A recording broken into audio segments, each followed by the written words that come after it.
Thanks everybody for coming. And there will be actually, Rita mentioned the North Carolina Reads program. I'm doing a Zoom event for them, or a video online event for them Tuesday evening. So if you don't get enough today, there's more to come on Tuesday evening online. And that will be recorded as well. So if you want to share that with anybody, please do. Let's see. Glad to see my cousin Jack front and center here. Didn't even pay him to be here, so I appreciate him coming. Let's see. Well, I will start out. As I mentioned, Baugus is on the way. He knew Doc well. Spent a lot of time with Doc the last few years of his life. And Riley is a phenomenal banjo player and instrument maker, and look forward to having him play some tunes and share some stories as well. But I'll start out with I'll read a little bit about Doc's early days and then just kind of give you a general introduction. But this will just give you a flavor of Doc's early life to start with. Pioneer days were a recent memory when Doc was born. His mother grew up going to church in a covered wagon. We could not afford a coal oil lamp, so our only light of the night was from a stick of rich pine stuck in a crack inside the fireplace.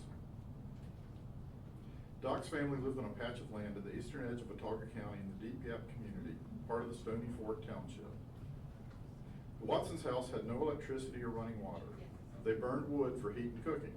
One of Doc's cousins, John Idle, wrote about growing up nearby under similar circumstances.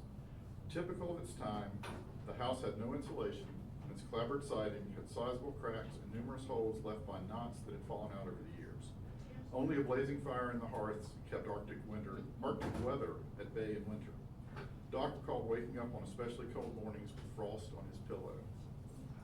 The Watsons stayed busy chopping wood, hand-washing clothes, and growing and preparing food. They canned fruits and vegetables to get them through those long winters. Apart from sugar and coffee, they ate almost nothing they didn't raise themselves.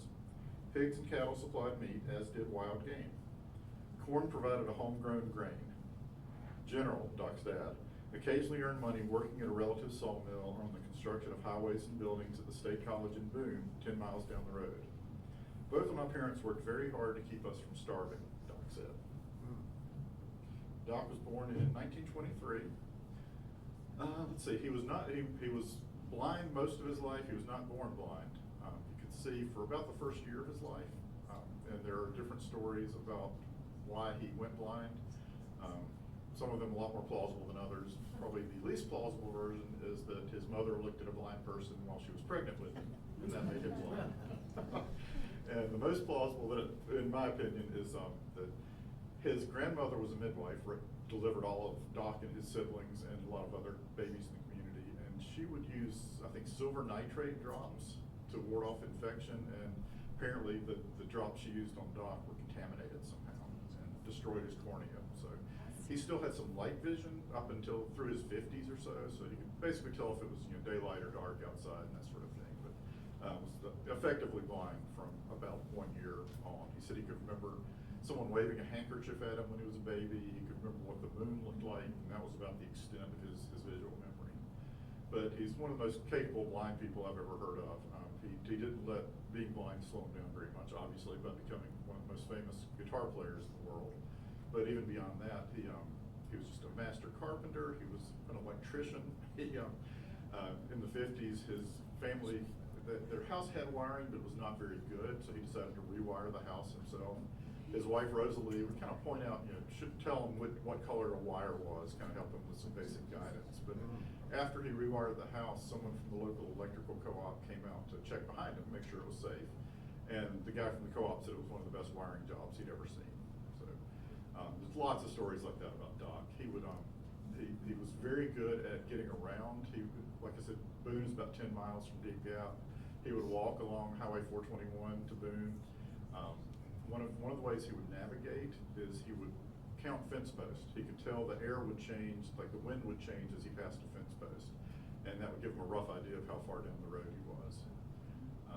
He started out, let's see, I guess harmonica was his first instrument. He got a harmonica for Christmas one year. His father decided to make him a banjo when he was fairly young. I can't remember exactly, maybe about 7 years old. His father pieced it all together himself, which is tradition in that part of the world. They didn't have a lot of store-bought expensive things, and a lot of times if you wanted something, you made it yourself. So his father made a banjo for him, and he used a groundhog skin for the head of the banjo. Well, the groundhog skin was too thick, so they decided they needed something a little thinner. And they noticed in I guess like the Sears Roebuck catalog, something like that, that some of the commercial banjos use cat skin heads. So Doc's grandmother had a really old cat. And every time Doc told the story, the cat got a little bit older. The cat was about 16 when he first started telling the story. He was about 22 by the last time he told the story. One time he was playing, I think in Charleston, South Carolina, and there was a headline in the paper that said, it was a preview of Doc's show, it said, "Hide your cats, Doc Watson's coming to town." Which Doc was not amused by, reportedly. But he started out, went from harmonica to banjo and then discovered guitar. I think a friend of his brother's came by with a guitar one day, and he was immediately fascinated by that. And Doc spent just a handful of years at the State School for the Blind and Deaf in Raleigh, maybe about 4 years there. And he really learned his first guitar chords there from a man named Paul Montgomery.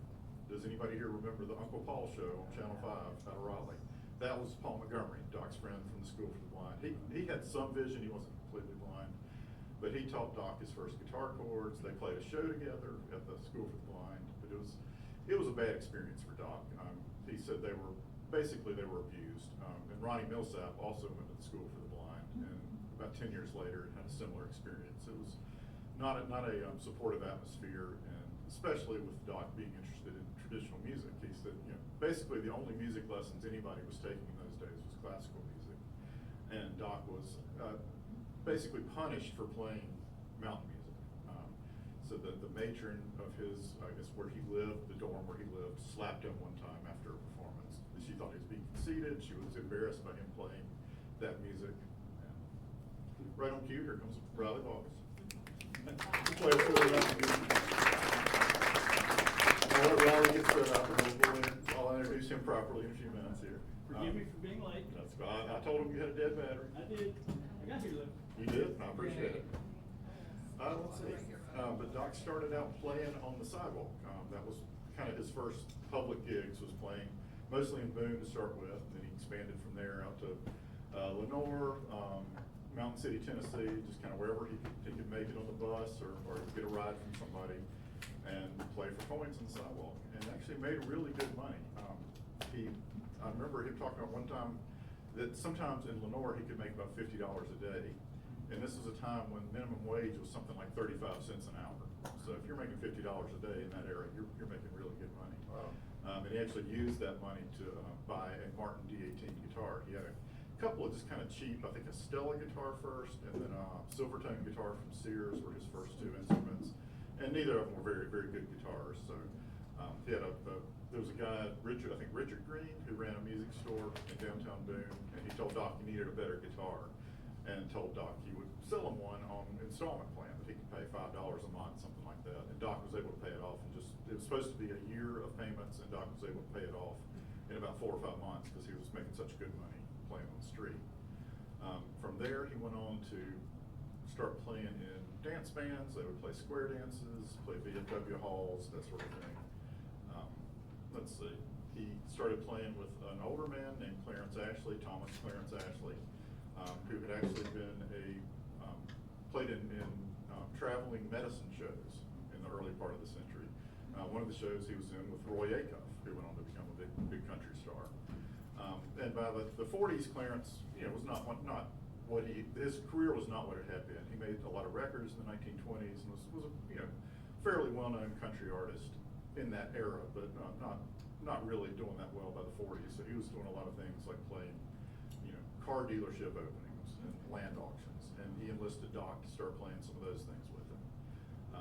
And that's how the two of them came together. And Clarence had a lot to do with how Doc was discovered by the world at large. Doc got to be pretty well known around that corner of the mountains, northwest North Carolina, northeast Tennessee, but was really not known outside that part of the world. But a man named Ralph Rensler was part of the folk scene in New York City, decided to come down south looking for Clarence Ashley. Didn't know if he was even still alive, but he had discovered, like a lot of people in that scene, had discovered Clarence on the Anthology of American Folk Music, which I believe came out in 1953, and collected a lot of recordings from 78s, from the 20s and 30s, and probably a little bit farther back. And he came to the Fiddlers Convention in Union Grove and started asking around, and found out that Clarence Ashley was alive and well and at the Fiddlers Convention. So I'll wrap up for now and let Riley play something for us. But the long story short there was he asked Clarence if he could come out to his house and record a song with him. And Clarence enlisted Doc to come play on those sessions, and that was kind of the start of Doc becoming better known to the world at large. So with that, I will give a brief introduction of Riley. Riley is a phenomenal banjo picker, instrument maker, has played with Alison Krauss and Robert Plant. He made the movies and made the instruments for the movie Cold Mountain, the vintage-looking Civil War era instruments.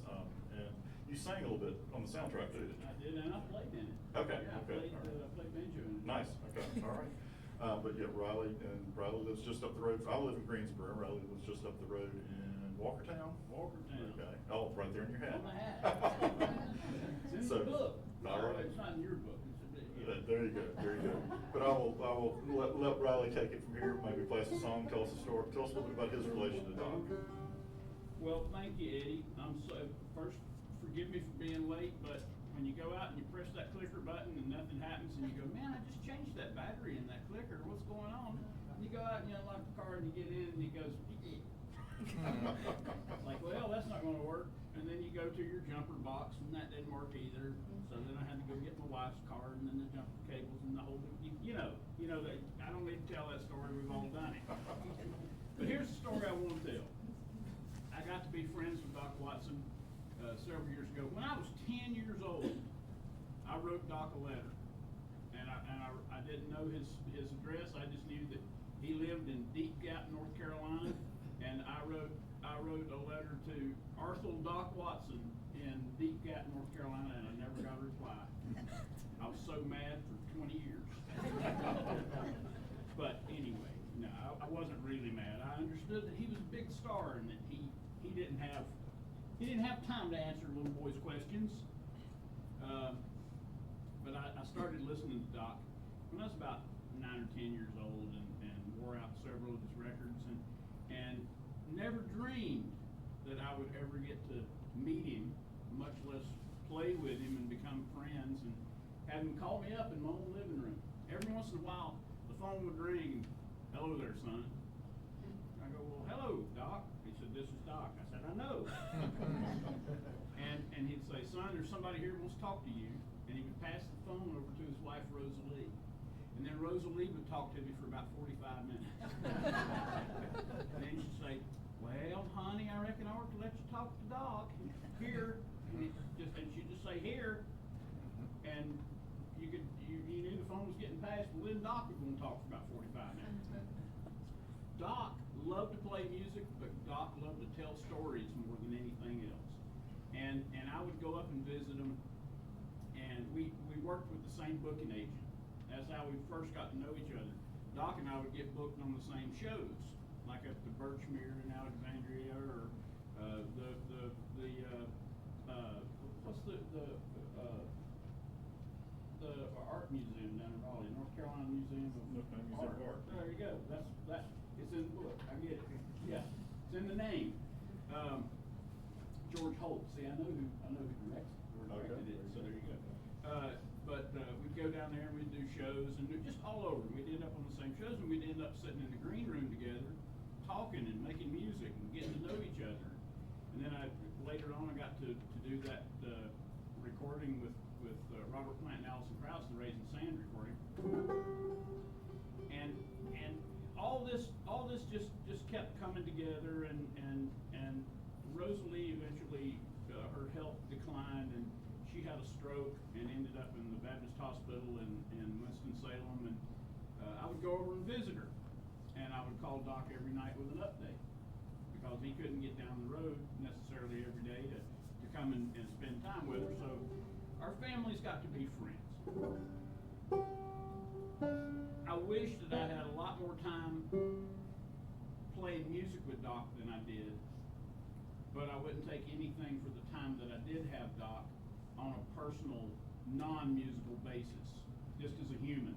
He was a great human being. And I think Eddie's book reflects that as well. You talk a lot about what kind of feller he was, you know. When I was a little boy, of course he's known as a guitar giant, you know, one of the quintessential guitarists of the 20th century. But the main thing I heard was his banjo playing. And I always loved that. I mean, I learned to play some guitar from him too, but the thing I really liked to hear was his banjo playing. Let me do one. It's one that he would do called Georgia Buck.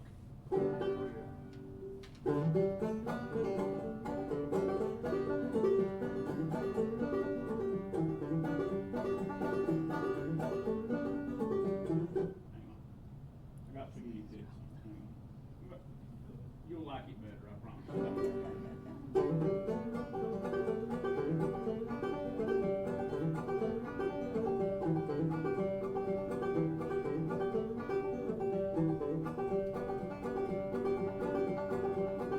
Well, my name is George Buck. I ain't never had no luck.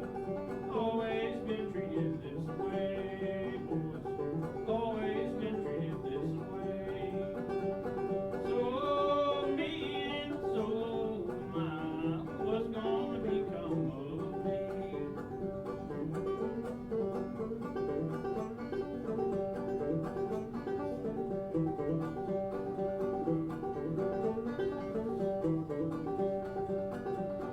George Buck is dead, and the last words he said, never let your woman have her way, boys. Said, never let your woman have her way. Let her have her way, she gonna lead you astray. Never let your woman have her way.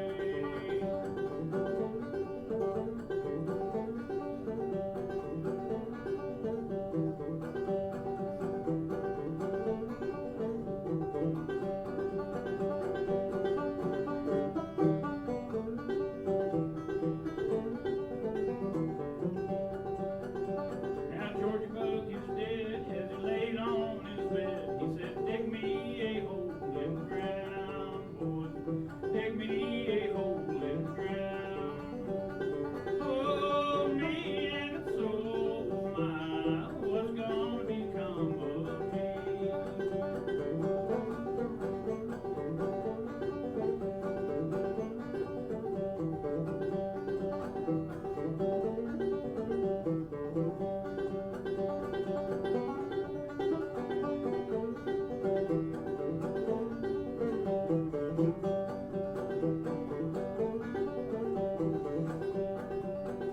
My name is George Buck, I ain't never had no luck. Always been treated this way, boys. Always been treated this way. Oh, me and so my, what's gonna become of me? What's gonna become of me?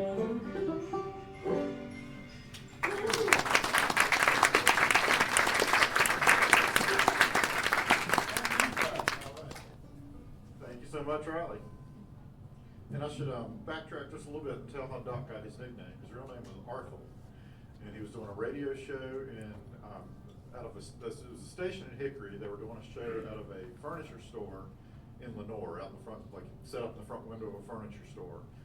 And he was playing with his friend Paul Greer, I think, and the announcer said, you know, your friend Paul's got a nice short name that's good for the radio. We need a better radio name for you. And a 13 or 14-year-old girl in the crowd said, call him Doc. And that was it. He was 18 years old at the time, and was family and friends still called him Arthur quite a bit, but he was pretty much known as Doc from then on. And I was mentioning when Ralph Rensler came down and met Clarence Ashley and talked about recording with him.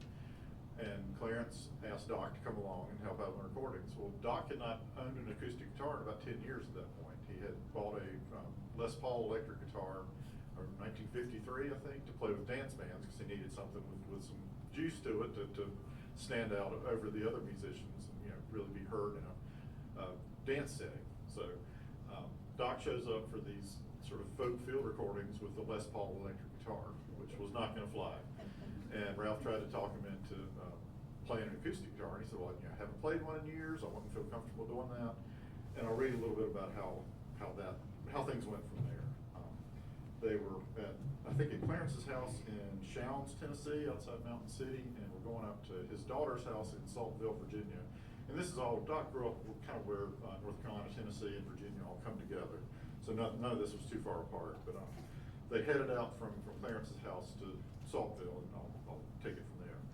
The musicians piled in vehicles for the 36-mile drive north. Doc rode in the cab of a pickup truck. Rensler took it easy after his long drive from New York and a round trip to Mount Airy.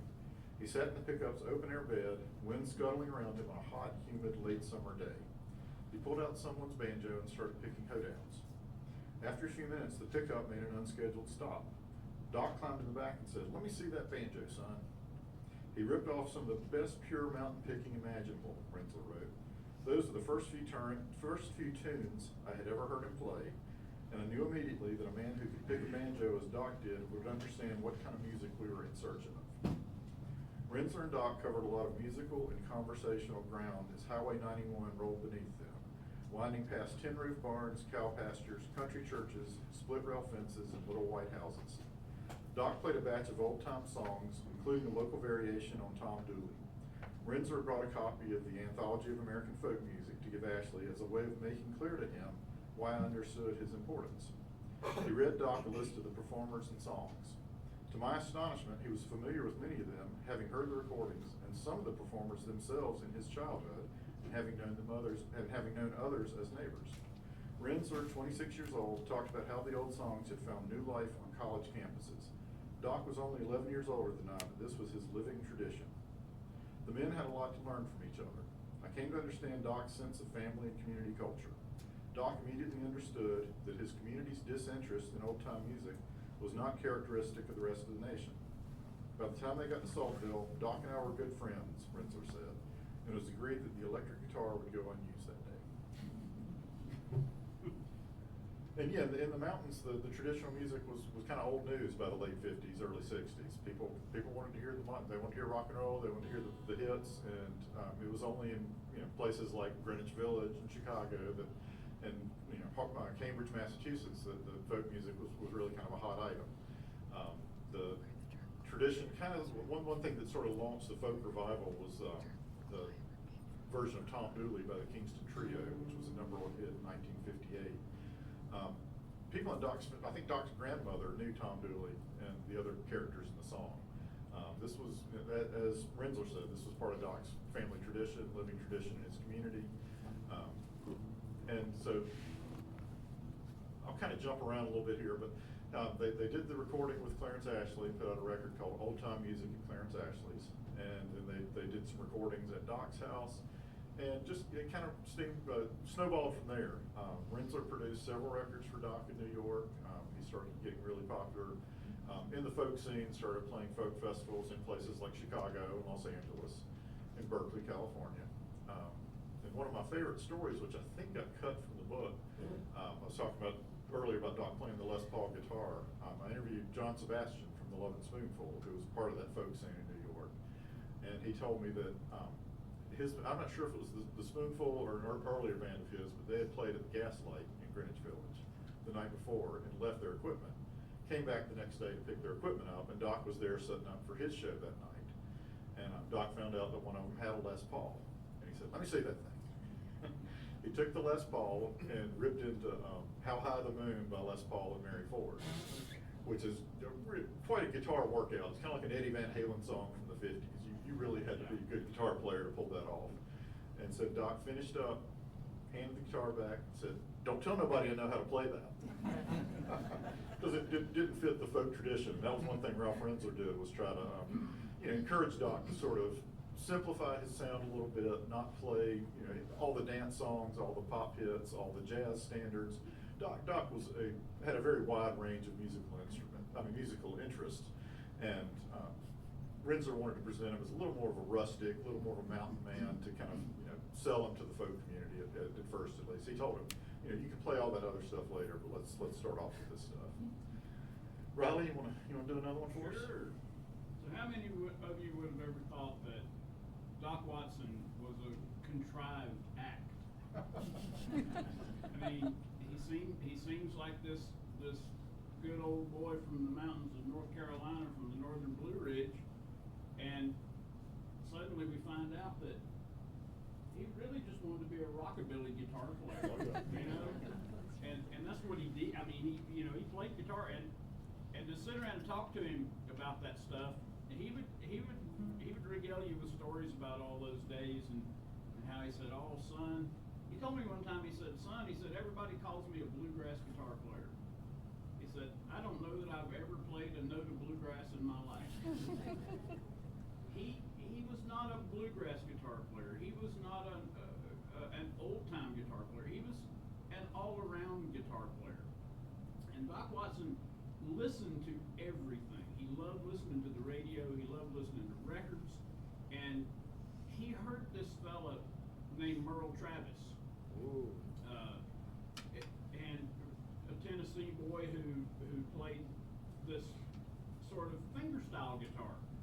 Well, Doc, he couldn't figure out how that worked.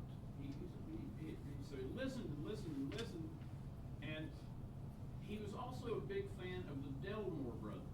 The Delmore brothers in the 30s and 40s were a huge country duo with tenor guitar and harmonica and flat top guitar.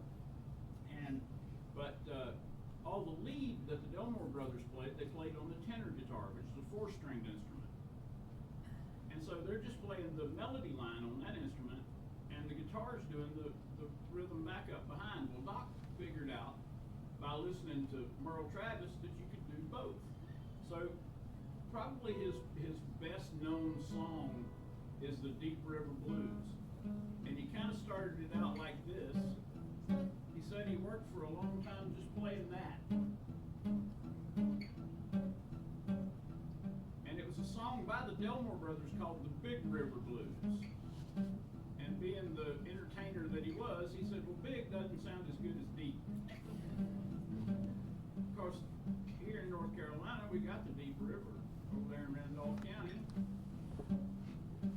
And it may come to Chatham County, I don't know. But he started doing that, and then all of a sudden, one day he said, he went, oh. And he could do it 2 times. And then he got going a little further and going. Now Doc only did it with 2 fingers. He did it with a thumb and a finger. I'm not as good as him, so I got to throw the other one in there to get all the notes in. So he did something that kind of sounded like.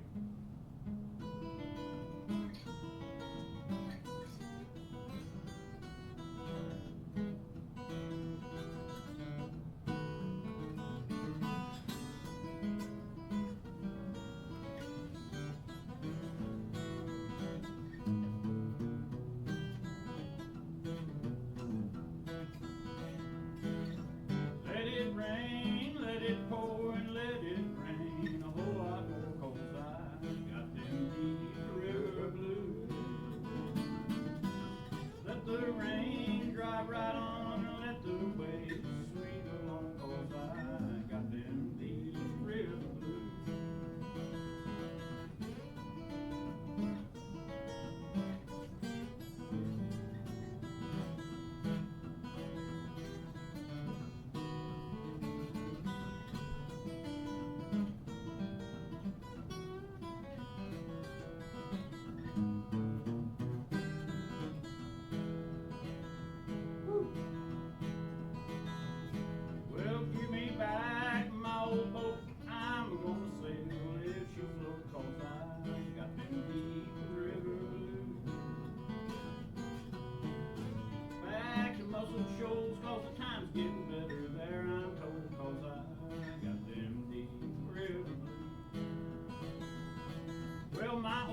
boat sinks with me, I'll go down, don't you see, 'cause I got them deep river blues.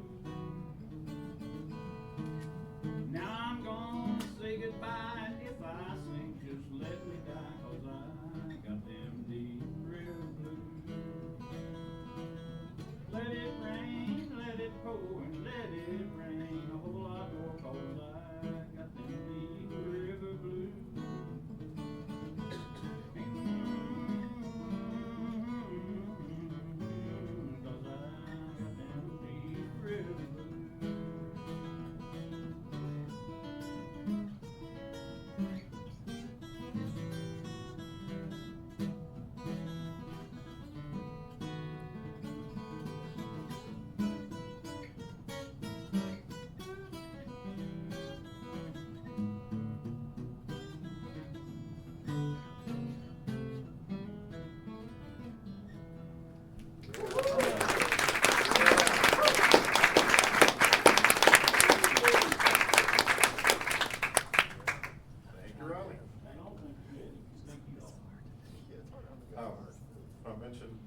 Friends, a recording doc. He made his first record in late 1963, came out in early 1964. And Doc did a few shows early on with Clarence Ashley and with a couple of guys who played with Clarence. And again, I mentioned they played folk festivals across the country. And then Doc started playing solo. He would take the bus from Boone to New York, which I think is just remarkable. They said he was friends with the people who ran the bus company, and they would tell the drivers to look after him. But I still think it's kind of amazing that the Doc was traveling all over, up and down the East Coast on buses by himself by that point. And Riley was talking about Merle Travis and what an influence he was on Doc. So much so that Doc named his son Eddie Merle Watson. And the Merle part was for Merle Travis, Eddie was for Eddie Arnold. They were two of Doc's favorite musicians. Merle was not very interested in music early on. He got a drum kit for Christmas one year and didn't play it very much, apparently. But while Doc was on one of those first solo tours, he got home in spring of '64 and found out that Merle had learned to play guitar. Rosalie could also play guitar, Merle's mom, and she taught him some chords. And hard to say if it was genetics or the influence of having Doc Watson in your house or some combination, but Merle took to it like a duck to water. Just was a pretty phenomenal guitar player right off the bat by most accounts. And I'll read a little bit about when that whole experience. Merle had turned 15 in February. He'd made a silent wish the year before that he wanted to be playing the guitar by his next birthday, and he was, Doc said. Merle learned on a Gibson J45 his father had borrowed. The first songs Rosalie taught him would be something with not too many chords in it, so I could learn it, Merle said. He turned out to be an even quicker study than his father. When I got back home, he could already play accompaniment to a lot of the old Clarence Ashley tunes, and a couple dozen other things in just a little over 2 months, Doc said. I found out that you didn't have to teach that boy. He'd heard the old music so much it just ran out of his fingers. In June, Doc told Merle, "Son, I believe you're ready to play some backup with me on stage. You want to go to Berkeley?" Just like that, they became a duo. First thing I knew, I was on the road working, Merle said. His trial by fire came at a warm-up gig 3 days before the Berkeley Folk Festival. The Folk Song Jamboree took place on Sunday, June 21st, across the bay at Stern Grove Park in San Francisco. I knew about 6 chords, and I was out there in front of 12,000 people, Merle said. It scared me to death. Mississippi John Hurt was also on the bill. I think one of the things that helped Merle was seeing John Hurt walking out on that stage just like he owned the place and just picking, Doc said. The boy did all right for himself. He stands up there and plays back up to all the tunes that he worked with me on, about 4 or 5 tunes on the set, and doesn't miss a chord, son. Doc said, thinking to himself, that boy's got what it takes. He ain't scared. Merle's performance filled Doc with the most pride I've ever known in my life. He did so well. The good Lord knows how well he did. But all he could say to me after the concert was, gosh, Dad, I wanted to run so bad. Doc had a confession to make. Well, son, I didn't let you know it up there, but I did too. So Doc and Merle started recording together. They made several albums together through the 60s, and they started traveling quite a bit. Merle basically became Doc's chauffeur and eyes and ears on the road. As capable as Doc was, he needed a lot of help on the road. He needed people to guide him to the bathroom. He needed people to read menus for him, take him to his hotel room. A lot of things, especially when he's outside he could navigate around his own place like nobody's business. He really was, again, just quite remarkable. But put him in a strange territory, needed a lot of help. And so that became Merle's job from age 16 for many years after. But they, gradually took off from there. They got tagged by the U.S. State Department to play some countries in Africa in 1968. During the Mexico City Olympics in 1968, there was a cultural festival staged along with the Olympics, and Doc and Merle went down and played with that. So they got to be pretty well known.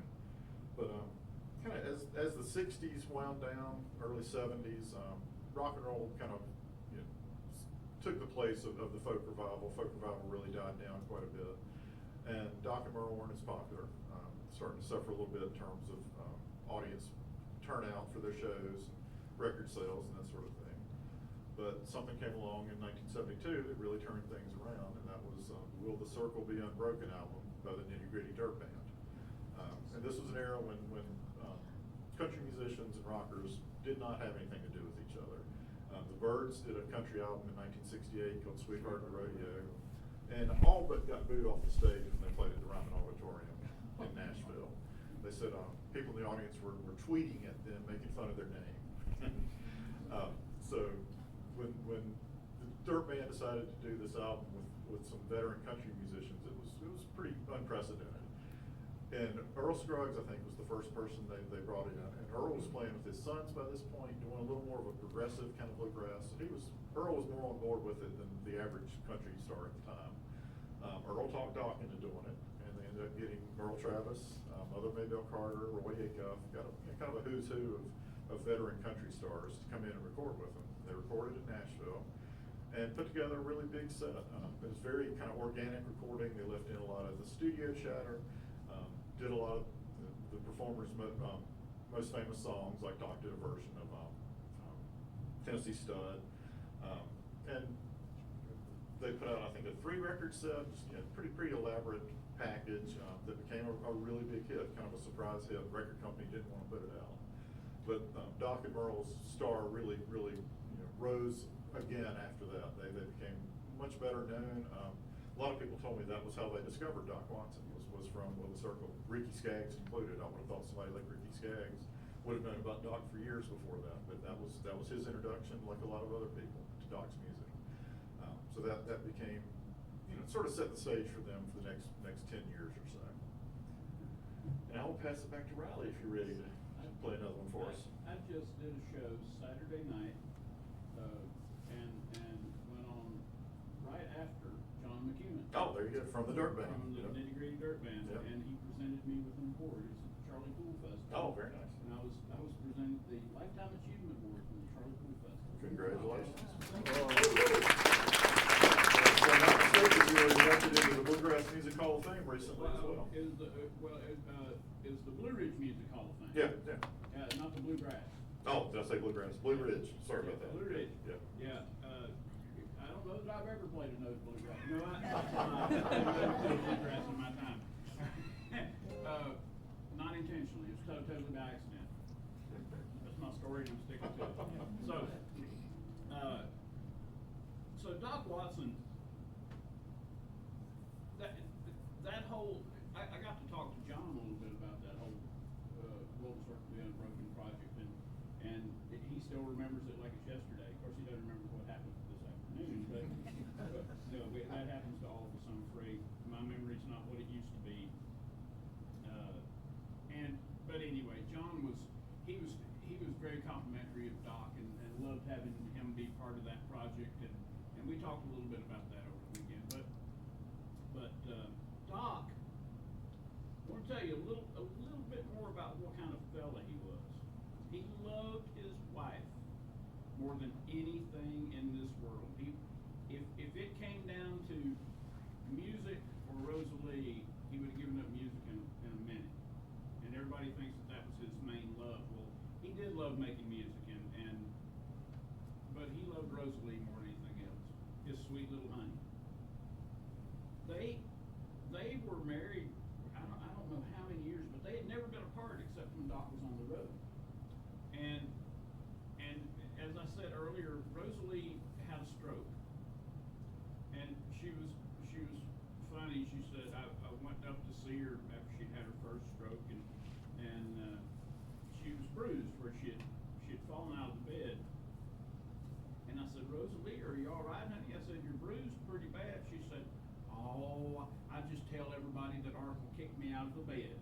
So she had a great sense of humor about it all. But then she had another more severe stroke, and then a third even more severe. And her health was declining, and she ended up having to be in a convalescent center up in Boone. And she was up there for quite a while. And Doc called me up one day and he said, "Son," he said, "don't you think it's time we went up and made some music for Rosalie?" I said, "Absolutely, Doc. Tell me when."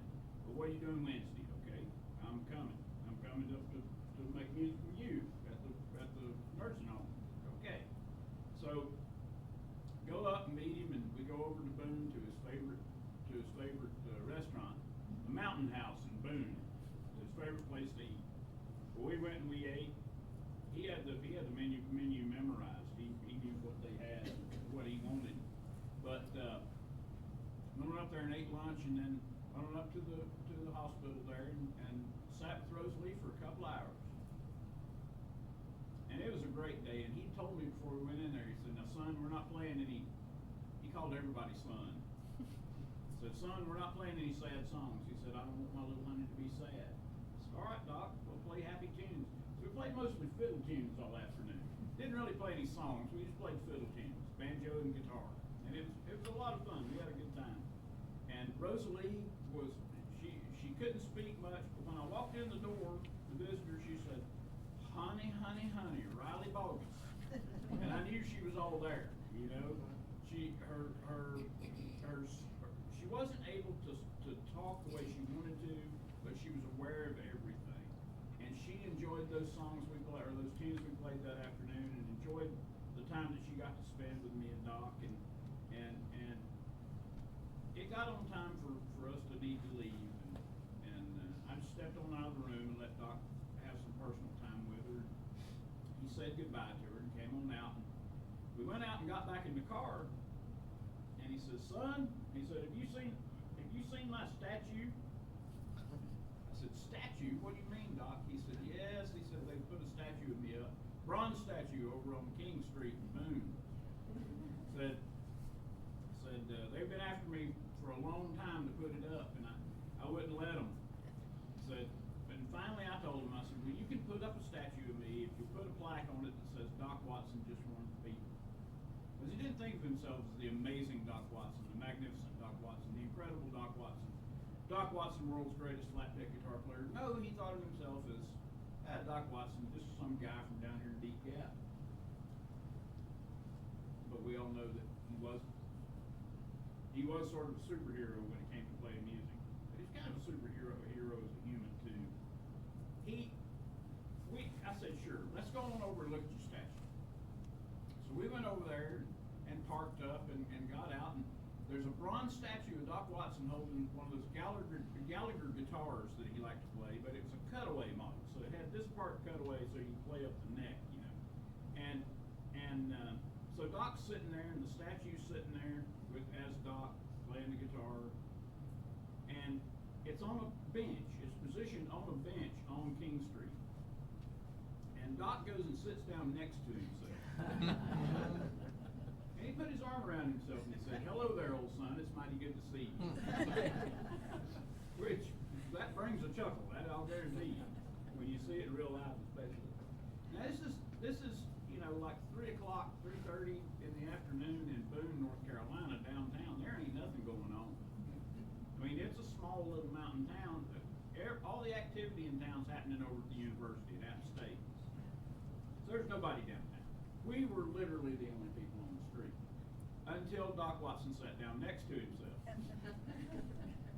Suddenly, people were coming out of the woodwork, man. I mean, it's like manhole covers are coming up, people are coming out, and it's like, cracks in walls. People would emerge, and they just come on out of the sides of the wall. It's like they were standing there and just emerged, And suddenly, we were surrounded by about 50 people. And Doc Watson spent the next hour and a half signing babies and kissing guitars. Yeah, he was signing babies and kissing babies and signing guitars, and people were bringing record albums out, LPs, for him to sign the cover of.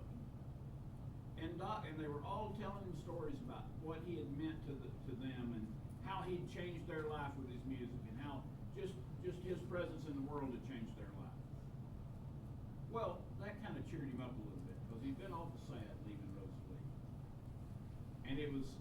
of the greatest afternoons of my life, to get to sit there or stand there and watch all of this happen and get to see Doc Watson smile. That was a great afternoon. But he was a big balladeer too. He knew, I mean, growing up, his mother would sing ballads to him. And he had family in the community. Dolly Greer was one of them. And I don't know if she was family or just a family friend. Probably Paul Greer's granny. That sounds right, yeah. But Dolly knew all these old ballads. She was part of the ballad singing tradition of Western North Carolina. So they've been passed down to her, and she remembered a lot of them. And one of them that she sang was a ballad called Matty Groves. Well, Doc didn't do it a cappella. He didn't do it unaccompanied. He had to play the guitar on it. So it's one of my favorite ones that he did. I'm gonna try and sing it for you. It's got about 63 verses. Yeah, not quite that many, but it seems like it.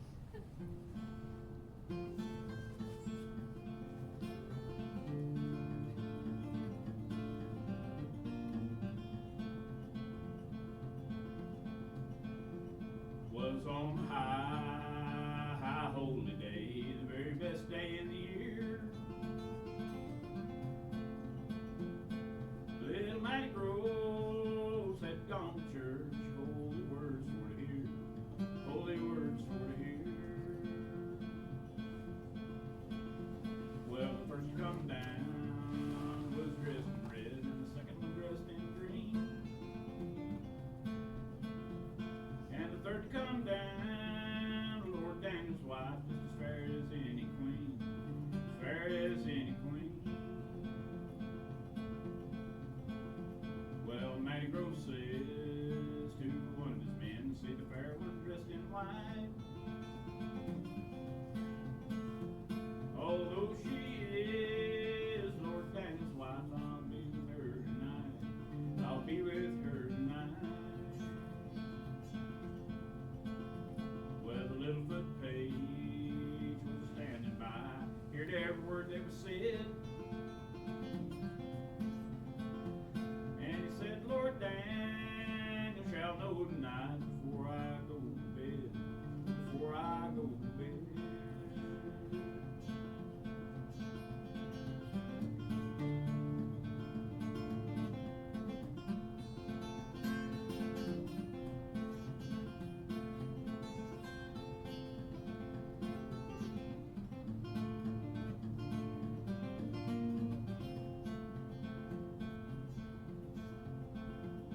Had 15 miles for to go that night, and 10 of them he run. He run till he come to the broke down bridge. He bent to his breast and he swung, bent to his breast and he swung.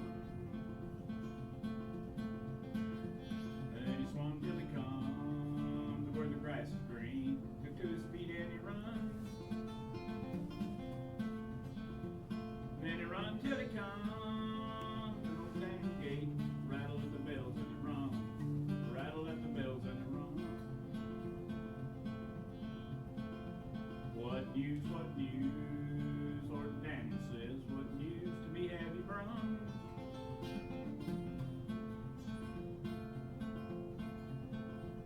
Said little Matty Groves is in the bed with your wife, and the heart's both beat as one, heart's both beat as one. Now if the truth you've told to me, rich man you shall be. But if a lie you've told to me, I'll hang you to a tree, I'll hang you to a tree. Well, they gathered him up, about 50 good men, and he done it with a free goodwill. Popped his bugle up to his lips, blowed it loud and shrill. He blowed it loud and shrill. I'd better get up, said little Matty Groves. Better get up and go. For I know your husband is a coming home, hearing his bugle blow,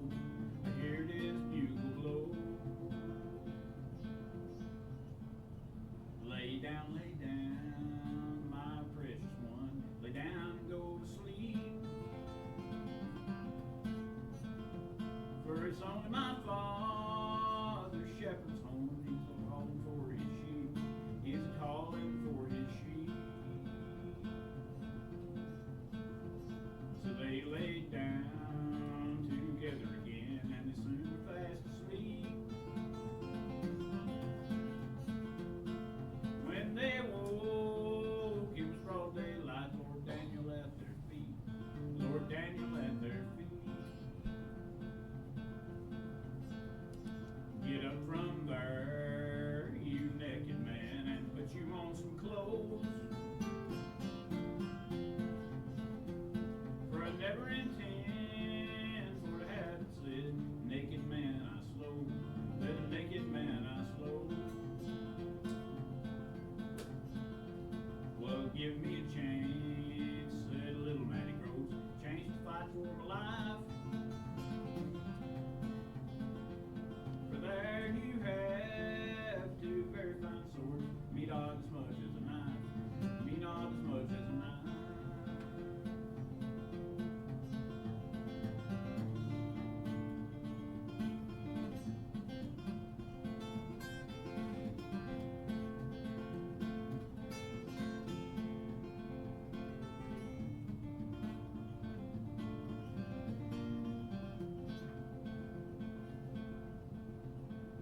Well, yes, I have two very fine swords, and they cost me deep in the purse.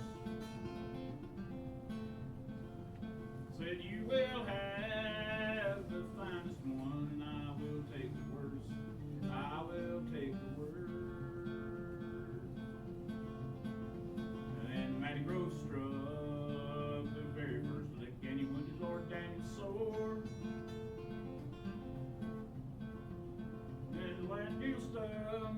Lord Daniel struck the very next lick, and he drove Matty Groves to the floor. He drove Matty Groves to the floor.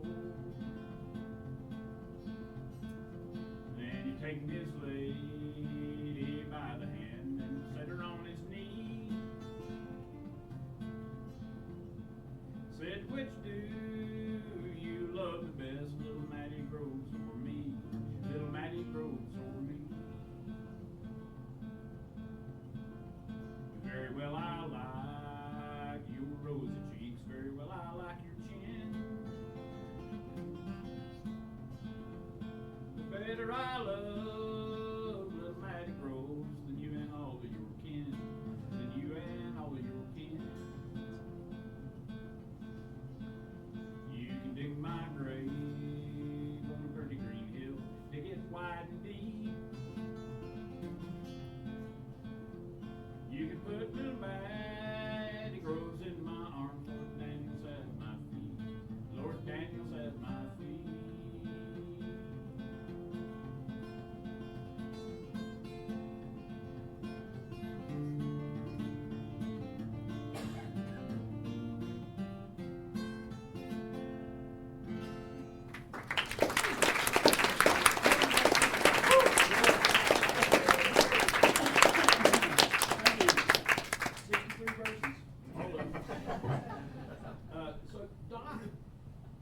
Went around, he had to, when Ralph Rensler got him started going out to perform, he didn't have a lot of traditional material. Yeah. So he had to go through the community and collect material. And that was one of the songs that he went and got. And Ralph would actually bring tapes down from New York to play old traditional songs for Doc to learn. So Doc had a rich, rich trove of local music to play, but it wasn't all, That's just right. stuff that was handed down through the family or whatever. Absolutely. Well, I'll talk a little bit more about Doc and Merle. Talked about Merle going on the road with him when he was 16. And you can probably imagine the kind of trouble somebody would get into in the late 60s and early 70s as a teenager and young guy in his early 20s. Merle liked to party. Oh, yeah. He would party with the Allman Brothers, and I remember Ronnie Taylor, who served as Doc and Merle's driver for a while, said that sometimes Dickie Betts would send a private plane to take Merle and his buddies to an Allman Brothers concert. So, and Merle also just neither Doc nor Merle took themselves that seriously.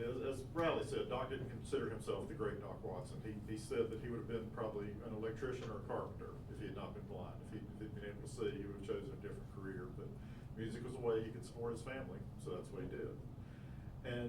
But several people told me that Merle kind of felt the same way. He saw music as something you did around the house with your family and friends, and he had a hard time taking it seriously as a profession. Merle liked to build things. He liked to build houses, and that's kind of what he wanted to do. And combination of some of the trouble he got into, one of Merle's big hobbies was shooting out streetlights, which he got arrested for more than once. And doing coke, and just had some bad habits, unfortunately. And between that and just not really wanting to be out on the road playing music, he finally started winding down by the late 70s, early 80s. And T. Michael Coleman had been playing bass with Doc and Merle for a good while by that point. And Jack Lawrence came in and started playing guitar, kind of subbing for Merle early on. And it gradually evolved where Merle never completely quit playing with Doc during his lifetime, but scaled it back quite a bit by the early 80s. And unfortunately, well, let me read a little bit about let's see where I am in the book here.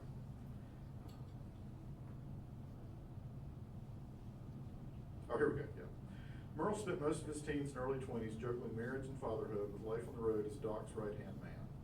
Merle had to assume a semi-parental role with his father when he was still a boy himself, driving Doc, helping him order in restaurants, and guiding him around venues, hotels, restrooms, and anywhere else the road took them. Now he had more freedom to come and go as he pleased, so away he went. We'd hang out at some dangerous places drinking too much, said Garth Fundus, who was an engineer on one of their records. I would describe myself as always being pretty moderate, my intake of anything. Merle was not that way. Merle was kind of a cowboy when it came to just about anything. Too much was just right. They recorded at Cowboy Jack Clement's studios several times. Jack Clement was part of the Sun Records organization in the 50s, worked with Johnny Cash and a lot of other people.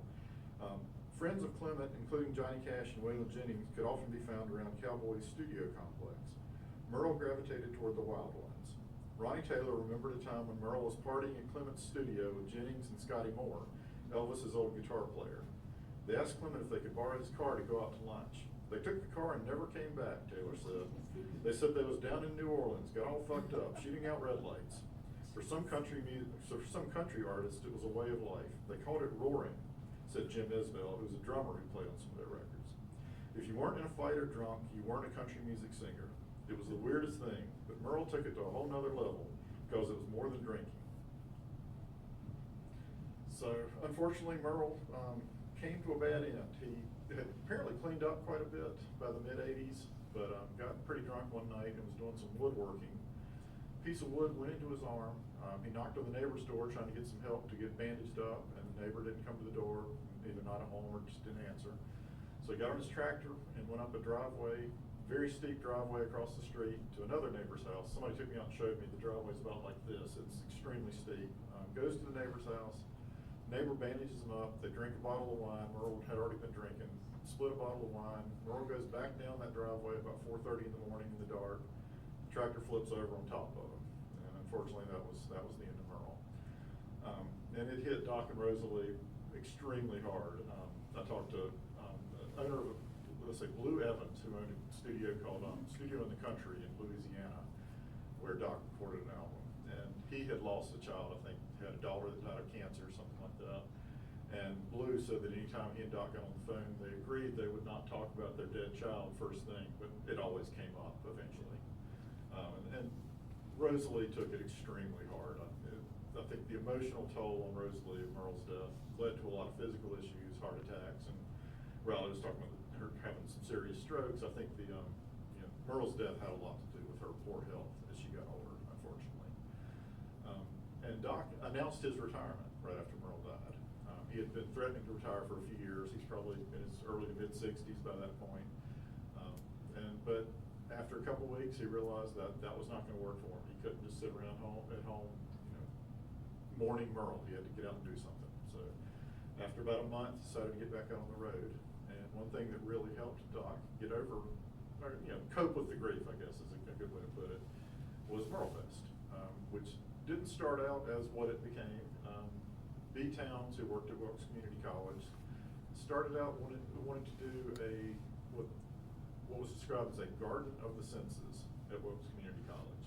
And the idea was it would be for blind people and visually impaired people, and it would have plants and flowers with a lot of different textures, bright colors for people who had limited vision, and just kind of a unusual, special thing, and he wanted to raise some money for it. So he decided to do a benefit concert to raise money for this garden. And somebody said, well, you got to get Doc involved with something like that. So they went up and asked Doc, and Rosalie said, well, why don't you make it a festival? And B. Towns knew nothing about music. He said, what's a festival? Because they were originally just going to do a one-night concert as a fundraiser, one time, one night. And they decided to extend it to 2 days, I think, and kind of got a who's who of Doc's friends to come out, people like Earl Scruggs and Sam Bush, Marty Stewart, who had played with Doc and Merle briefly. Oh, and I was going to mention earlier, this is part of what I was looking for in the book, and wasn't finding right off the bat, but among other, Merle was an outstanding guitar player. A lot of people thought he was as good as Doc, and he played slide guitar, which Doc did not do. And Marty Stewart and Sam Bush, probably among others, told me they thought Merle was the best slide guitar player they'd ever heard. So Merle was a hell of a musician, but like I said, it was not his thing, not what he wanted to do with his life. But anyway, all these people came together to help Doc and Merle. I think Emily Harris was there for the first year, just to and they all played for free. They all volunteered to come and do this for free. Chad Atkins, who had done an album with Doc around 1980. And they did a 2-day show. They didn't really know what they were doing. I talked to a guy who lives in Winston-Salem, who had worked at the Strawberry Festival in California, and he came out and said, where's your stage? Oh, we need a stage. So they got a flatbed trailer and nailed some plywood on top of the flatbed trailer to make a stage. Set up a ticket booth, just did some basic stuff to start the festival the first year in 1988. I think they had something like 4,000 people came out the first year. They set up on a softball field at Wilkes Community College, and it just took off from there. They weren't planning to do a second year, but I think WNC-TV came out and filmed the first year, or one of the first years, and they started selling videotapes, and those were really popular, and people started calling and said, when's the next one? And they kept doing it. It eventually expanded to 4 days. I think attendance is something like 80,000 people a year now. The attendance of the festival is bigger than the population of Wilkes County now. And it's been going since 1988. A little bit of a hiccup during the pandemic, like most things, but it's one of the biggest music festivals in the country, one of the longest running music festivals in the country. And again, that really helped Doc, just the love and support for Doc and the family shown by all those people who came out to play, all the fans who came out. That really helped Doc cope with Merle's death, I think. Riley, do another one for us? I got another one. So that, you were talking about Cowboy Jack Clemens' studio. That is the studio where we recorded the soundtrack to the film Cold Mountain. No. And it's also the studio where we did the Raisin Sand record and the Willie Nelson record I'm part of. And Oh Brother, Where Art Thou was recorded in that same studio. Jack's tracks. No, it's called Sound Emporium. Sound Emporium. Okay. But it's a multi-studio, just a big building with a lot of different studios in it. But the main studio has all barn wood on the walls and living room furniture and a big old empty floor. And everybody sets up in the middle and plays music like they're playing in a living room. And that's the way all those soundtracks have been done. Just everybody sitting in the middle of the floor playing music the way music was intended. Weren't in little isolation booths all playing to yourself or to a click track or something. Singing the same syllable 50 times. That's right. Yeah, oh yeah. No, we never do the line by line thing, that's for sure. So Rosalie wrote this song that we did on that Raisin Sand record called Your Lone Journey. That's not what I'm going to do. However, I just wanted to say that she wrote that when she was sweeping the kitchen floor. And she told me that story. She says, oh, Lord, honey, she says, Nancy and Merle was just little, and I was in the kitchen, and I was sweeping the kitchen floor. And she said, that song come to me. And I told her, I says, well, Rosalie, you ought to sweep the floor more often.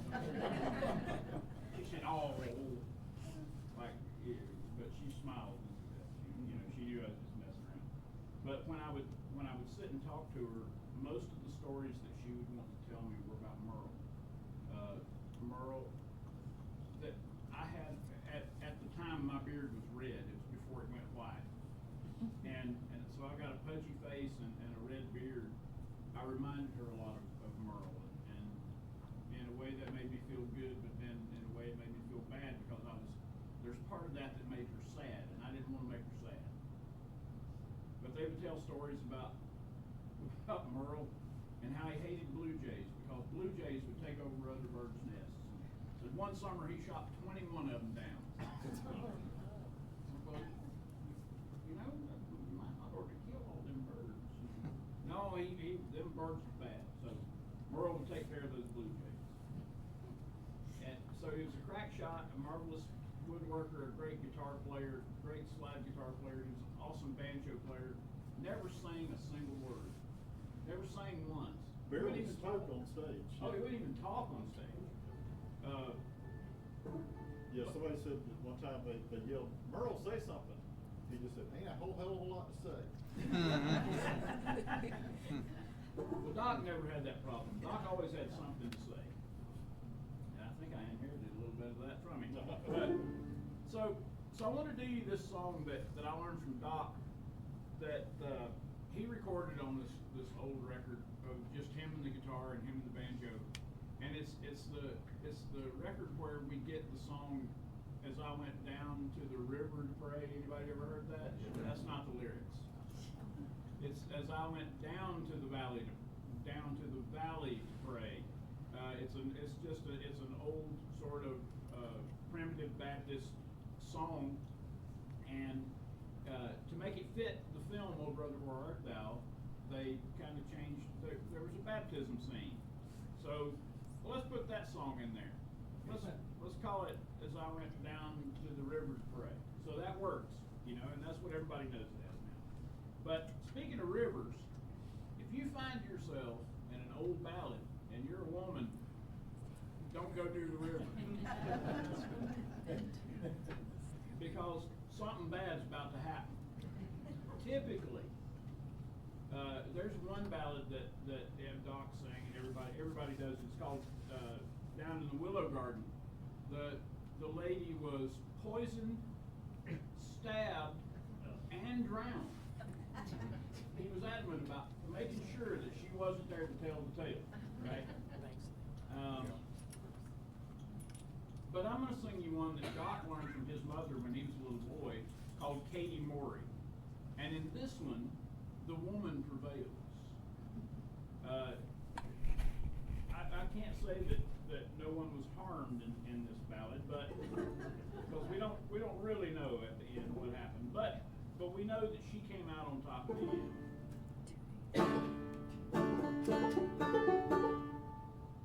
There I go again. I've gotten in this habit of putting on that other pick, and it won't work for what I'm trying to do.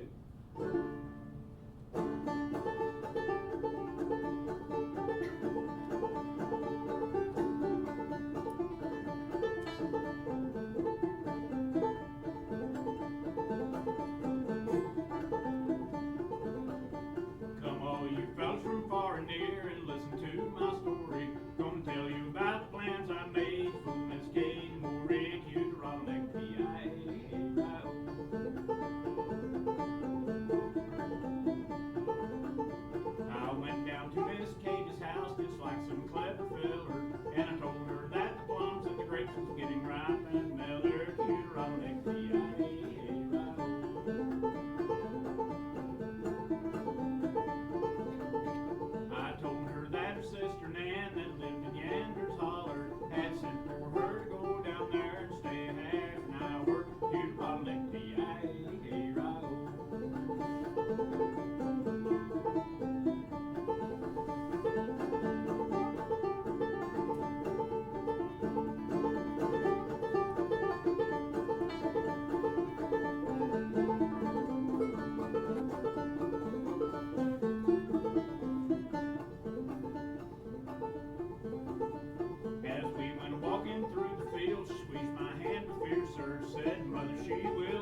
spies, you look just like an owl, sir. Now you scratch down like you scratched up. I'm going back to the house, sir, to Roderick, D-I-A-R-O.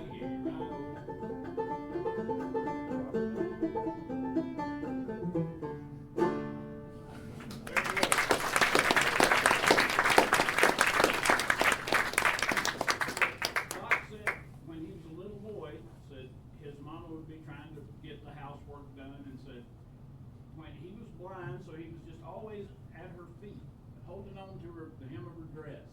Said she couldn't get anything done, but the only way she could get anything done was to sing him a song, and he would sit and he would listen to her sing.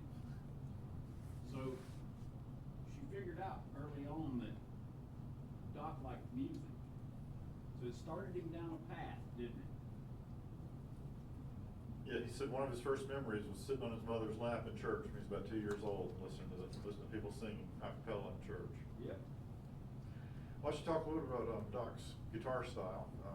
A lot of his technique came, well, Riley was demonstrating earlier how much he learned from Merle Travis, one of his guitar heroes. But a lot of his technique came from playing fiddle tunes on guitar. So when his band would play at square dances, fiddle player wouldn't always show up, so Doc would try to play the fiddle parts on guitar, which is a pretty tough thing to do. And that sort of led to some of his unusual style, which is part of what made him so famous. And basically, there's traditional music, lead guitar playing before Doc and after Doc. Clarence White and Tony Rice were probably the two people influenced the most by Doc early on. And there were people playing some lead on acoustic guitar before Doc, people like Mother Maybelle Carter and Riley Puckett. But Doc's effect had just, there are generations of guitarists who play the way they do because of Doc Watson. He's just had a profound influence on traditional music, and that's what's made him, why he lands on a lot of the lists of the best guitar players who ever lived, and why he ended up playing in Europe and Japan and Africa and all over the world. He was just, as Riley said, just phenomenal storyteller, great repertoire, but his guitar playing is probably his greatest legacy. Doc lived to be almost 90 years old. He died. He played his last Merle Fest in April of 2012 and died about a month later. Were you there that last Merle Fest? I was in the hospital when he died. I know you were visiting him regularly when he was also at Baptist Hospital in Wake Forest. That's kind of where his family always went for hospital stays. The last three musicians to see him was myself and David Holt and Jeff Little. Yeah. Well, we should. Do you want to do another one before we start taking some questions? How do you want to go from here? I can do one more and then. Okay, let's do that, then we'll open it up. Good place to be. All right. See. We have at least one fan here, Rob. I know. There's a music lover in the crowd. There it is.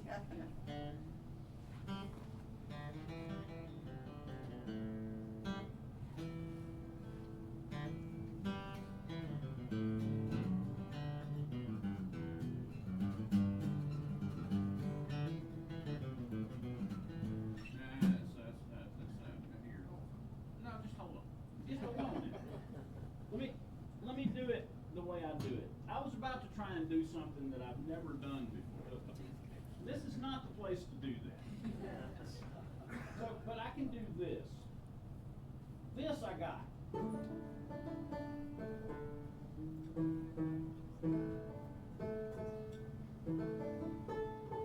The song that Doc did a whole lot was one called Little Sadie that he'd learned from Clarence Ashby.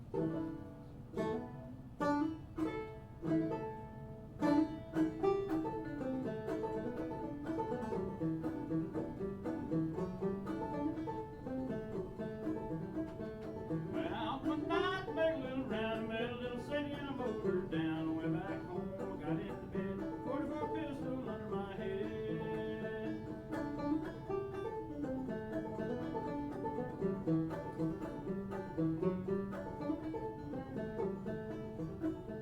Wake up the next morning about 9:30, hacks and the buggers all standing in line. Gents and the gamblers standing all around. Take a little Sadie to her burying ground. Well, I began to think of what a deed I'd done. I grabbed my hat and away I run. I made a good run, a little too slow. Took me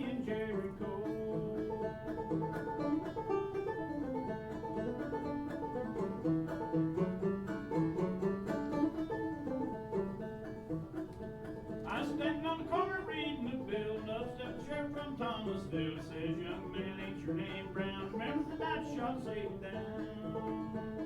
Said, yes, sir, my name is Lee. Murdered little Sadie in the first degree, in the first degree, in the second degree. Got any papers, won't you read them to me?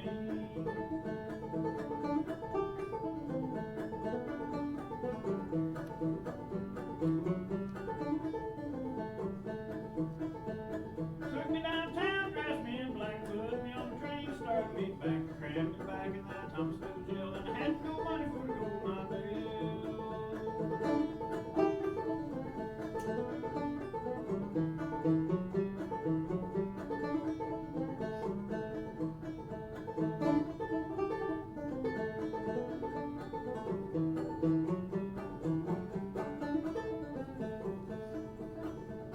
Judge and the jury took their stand. The judge had the papers in his right hand. 41 days, 41 nights, 41 years to wear the ball in the sky.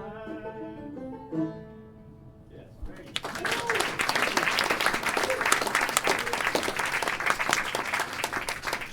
I close my eyes when I sing, and I recently heard a conversation between Blaze Foley and Towns Van Zandt. Blaze Foley said, well, I'm about to close my eyes when I sing. And Towns said to him, well, if they would close their eyes, and we could open ours. Reminds me of a quote Doc said. Doc loved Towns Van Zandt's songwriting. Yeah, he wasn't quite as crazy about him as a human being. One night they were at the Exit Inn in Nashville, I think, backstage. He was like Merle. Oh, was he? Yeah. There you go. So Towns showed up, and Doc says, Towns Van Zandt, I knew it was you from the smell of cheap cologne and cheap liquor. Anyway, Riley and I both, I'm sure, would be glad to answer some questions. Anybody has any questions? In the back. I don't think you mentioned Gaither Carlton today. I meant to do that when Riley was talking about playing fiddle tunes for Rosalie, and it reminded me, Gaither Carlton was Rosalie's dad, and he was quite a fiddle player. Maria Moldar, and banjo player. Maria Moldar came down and took lessons from Gaither early on before she became famous.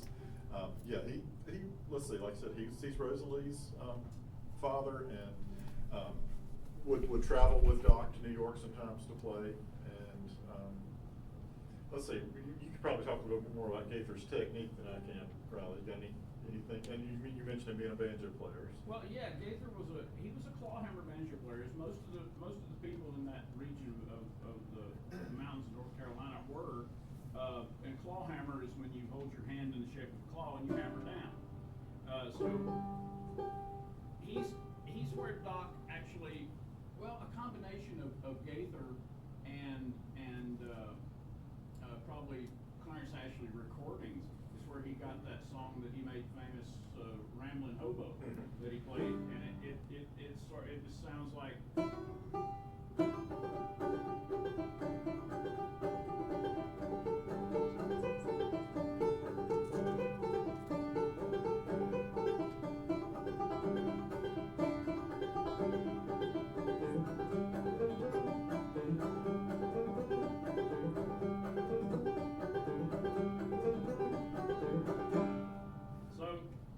That's one of the first songs that people learned, and it's one of the first songs that Doc Watson learned to play on the banjo.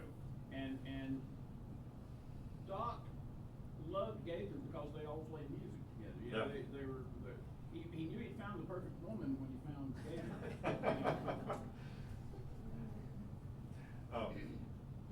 Like I said, Gaither died in '72, and I think in '75, Doc recorded an album called Memories with Sam Bush and some other younger pickers on that.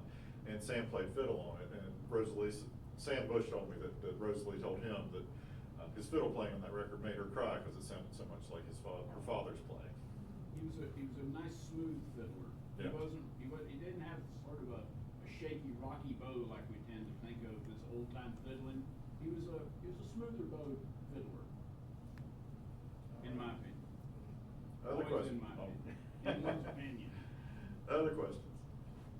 Yeah. I just wonder, we lived by Todd for a few years. Yeah. On the river up there. And every once in a while, Doc and, the Kruger brothers came there too, but Wayne Henderson. Yeah. And once Wayne Henderson and Doc got on the stage and started telling stories, everybody's just waiting.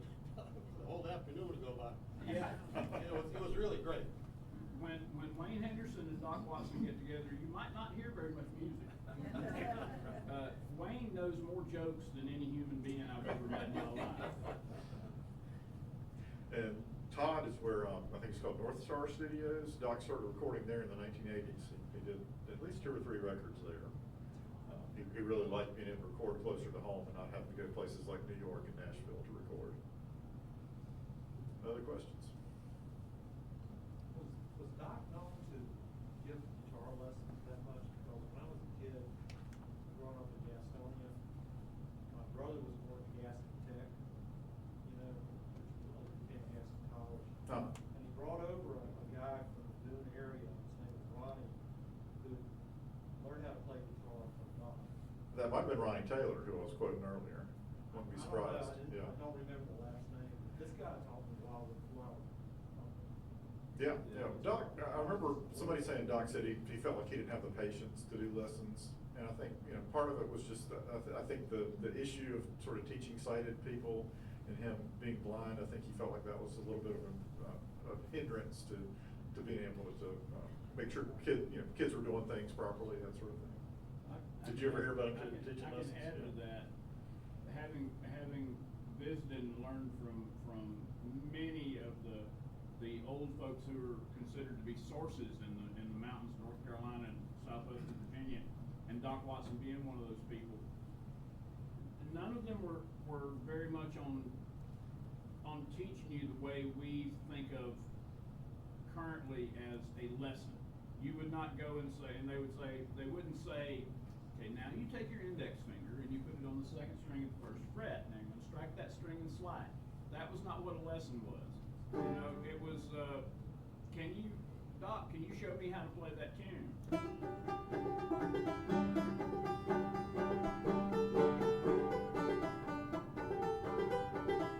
Now you play it. and I've had that happen to me more than one time hanging out with those old folks. You had to learn the music the way they did in real time at full speed. I mean, they might show you a part again if you said, can you show me that part again? And they would still play it at regular speed and expect you to get it. Doc was very much the same way. Doc, show me what you do right there. Show me that lick again. And he'd play the lick, but it would be full speed. Yeah. You know, so. Well, and Merle said that. Merle said Doc would never slow down and show him things. It was kind of like, you know, hang on. Yeah.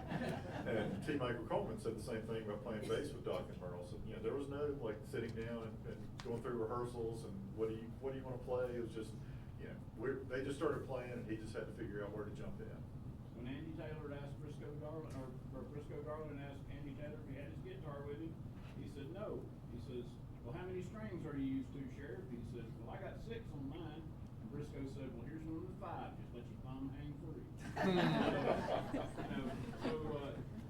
Yeah, here it is, boys. This is the tune. You get it the way I got it. Yeah. And that was sort of an attitude among people who had lots of skills, not just music. You get it the way I got it. You learn it the same way I did by figuring it out as you go. And it makes you a better player. It makes you a better artisan, a better craftsman, a better whatever. I think Merle did give some lessons, had some students, and he did an instructional book in the late 70s. It's probably long out of print, but an instructional book with a recording of him demonstrating techniques and that sort of thing. Mm. Other questions? I remember years and years ago seeing a TV program, I think it was 60 Minutes or something, and Doc was being interviewed by someone, and he was up on his roof, in his house roofing. Oh, yeah. And the guy with him, standing with the microphone, and he said, "I'm hanging on for dear life." And where was that and when was that? That was his house. Yeah. I think it was Joe Murphy, was that his name? He died in the last year or two, but he was he taught at Appalachian State, was a filmmaker, and he did a documentary on Doc and Merle in the mid-80s. They were actually working on it when Merle died. But yeah, he said he was scared going up the ladder himself, and Doc was up there just, you know, replacing a storm window or putting new shingles on or whatever. They were shingling. Yeah. And so there was another story. They said one of the guys who played with him in the mid-70s, Merle had a band called Frosty Morn. They would open shows and then back Doc on his his shows in the mid-70s. And one of those guys, they said they pulled up and Doc's up on the roof doing his thing. And he said, "There's our meal ticket, 30 feet up in the air."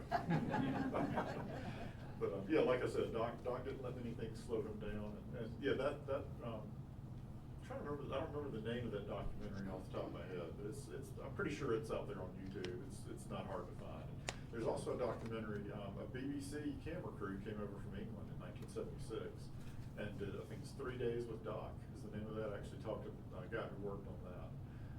So there's a lot of footage out there if anybody wants to sort of do a deeper dive into Doc's legacy. There's a lot of good stuff out there. Doc took me out and showed me his storage building that he built. It's like a 10 by 12 building that he built out in front of his house. And he'd done just, sort of a border around the edge of the doors, because he made his own doors out of plywood and 2x4s and everything. He did a nice little border around it. And you know how you cut a 45-degree angle and you're like, oh, that's close enough. There'll be a little space in there. Not for Doc Watson. That wasn't close enough. They're the most perfect 45-degree angles I've ever seen. The squarest perfect 90-degree corners that I've ever seen. And I was a welder and blacksmith for 20 years before I started doing this full time. Never seen anybody who put that much detail into something so meaningless. It's just. This is not a cabinet he's going to be selling for a lot of money or something like that. He's not building a wash building a cabinet, a piece of furniture. He's building a storage building to keep the lawnmower in. And it was absolutely perfect. Literally perfect. Because that's the kind of guy he was, and that's why he played music.